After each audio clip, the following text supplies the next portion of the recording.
Assembly media point వద్ద MLA Sunitha Lakshma Reddy మాట్లాడుతూ మా నియోజకవర్గాలకు చెందిన ఆర్టీసీ కార్మికుల సమస్యలపై మాట్లాడాలంటే స్పీకర్ అవకాశం ఇవ్వలేదు. బీఆర్ఎస్ పార్టీ అడిగిన ప్రశ్నకు సిపిఐ ఎమ్మెల్యే సాంబశివరావుకు స్పీకర్ మాట్లాడే అవకాశం ఇచ్చారు. సభలో సభ్యులందరికీ మాట్లాడే అవకాశం కల్పించాలి. ప్రశ్న అందరి ప్రాపర్టీ అని సీఎం అంటున్నారు కాబట్టి అందరికీ అవకాశం కల్పించాలని కోరుతున్నాం అని అన్నారు. అనంతరం మాజీ మంత్రి టి హరీష్ రావు మాట్లాడుతూ ఆర్టీసీ కార్మికుల సమస్యలపై సమాధానం చెప్పకుండా ప్రభుత్వం వెనకడుగు వేస్తోంది. రాష్ట్రంలో ఉన్న ఆర్టీసీ కార్మికులు ప్రభుత్వాన్ని గమనిస్తున్నారు. ఆర్టీసీ కార్మికులకు ప్రభుత్వం ఉద్యోగులుగా గుర్తించడం, ఆర్టీసీ యూనియన్ను పునరుద్ధరణ చేయడం లాంటి సమస్యలపై ప్రభుత్వం ఇప్పటి వరకు కార్యాచరణ చేపట్టలేదు. మేము ప్రశ్నలు అడిగితే ప్రభుత్వం దగ్గర సమాధానం లేక వాయిదా వేస్తున్నారు. మేము అసెంబ్లీలో నిరుద్యోగులపై ఇచ్చిన వాయిదా తీర్మానాన్ని స్పీకర్ తిరస్కరించారు అని తెలిపారు.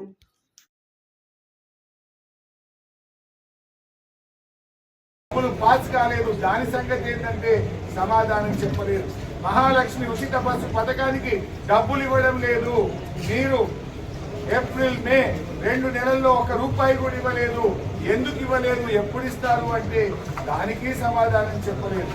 ఏ ప్రశ్నకు కూడా సమాధానం చెప్పకుండా బుల్డోజ్ చేసే ప్రయత్నం చేస్తున్నారు. అంతేకాకుండా నేను యూనియన్ అధ్యక్షుడిగా ఉన్నానని ముఖ్యమంత్రి గారు మాట్లాడారు.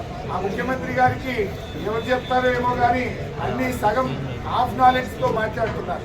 ఎందుకంటే నేను మంత్రి అయిన వెంటనే కొద్ది రోజుల తర్వాత నేను యూనియన్ అధ్యక్షుడిగా రాజీనామా చేసిన ఆర్టీసీ.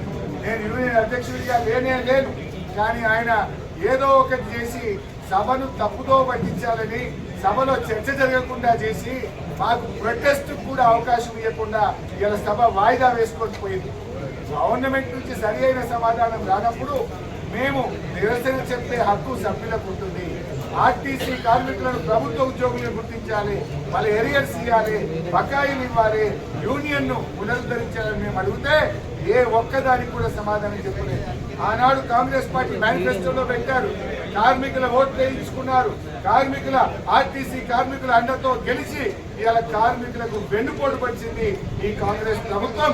తప్పకుండా కార్మికుల పక్షాన బయట సభలో ఇంకా మా పోరాటం కొనసాగుతుంది.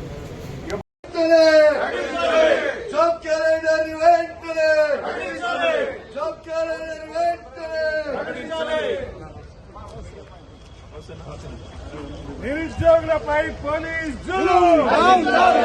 నిరుద్యోగులపై పోలీస్ జాబ్ క్యాలెండర్ వెంటనే, జాబ్ క్యాలెండర్ వెంటనే, గ్రూప్ 2 గ్రూప్ 3 ఉద్యోగాలను వెంటనే, గ్రూప్ 2 గ్రూప్ 3 పోస్టులను